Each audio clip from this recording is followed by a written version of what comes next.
Kel Brook versus Triple G, set for September the 10th. My thoughts on this, I really don't know if I believe it. You know, it's kind of like, it's kind of weird. I mean, they were just negotiating. Kel Brook was negotiating with Jesse Vargas, and supposedly Triple G was negotiating with Chris Eubanks Jr.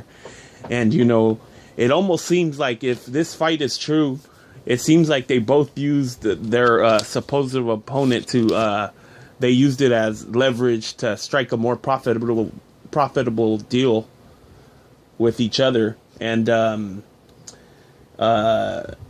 boxing scene, you know, a little article on there, it says that Jesse Vargas thinks that the risk just turned out to be too much for Kel Brook, you know, according to the, you know, when according to the reward, you know, I guess. And I kind of agree with it, you know, because a loss for against Jesse Vargas for Kel Brook would be kind of like, you know, would put him in the same position kind of as Saddam Ali, you know. It would just, you know, but, you know, the difference is if Kel Brook loses against Triple G, then, you know, that's kind of a respectable loss because you're taking a big-ass risk. And Amir Khan says that he's behind Brook 100% as long as he doesn't pull out of the fight like he's known to do, you know. He's pulled out of fights previously, you know. We all know what opponents he pulled out, you know. He pulled out with Rios. We know about Gabriel Chavez and, you know, other guys too, I guess. My only real clear thought on this fight is basically that it's obvious that Kel Brook is basically just trying to one-up Amir Khan on everything he does. And you know, what he really wants is to be able to fight Amir Khan. But I really personally don't think that Amir Khan is even going to ever fight Kel Brook, you know? I think that Amir Khan thinks that Kel Brook is basically like a spoiled little brat that gets whatever he wants, you know? And I don't think that Amir Khan thinks that Kel Brook has put in enough work to deserve a fight versus him.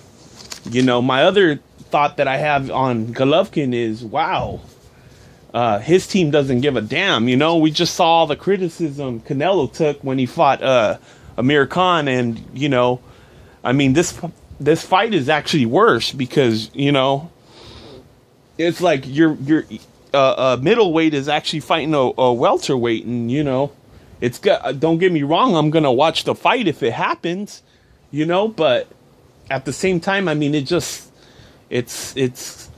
kind of it doesn't make sense for Golovkin to do this. I mean, he needs the money that bad. But don't get me wrong, like I said, I'm gonna watch it.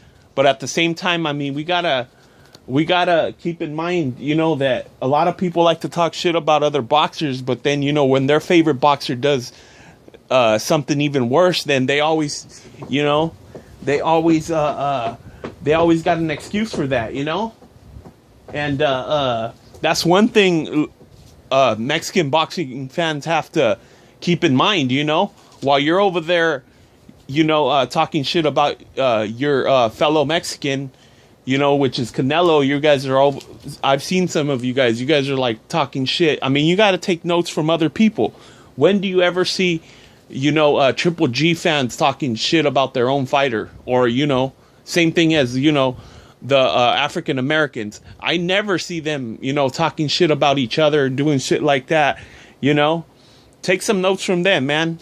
If we all stick together, this, you know, we could do a lot more than always, you know, talking shit about our own kind. Anyways, John Castellanos here.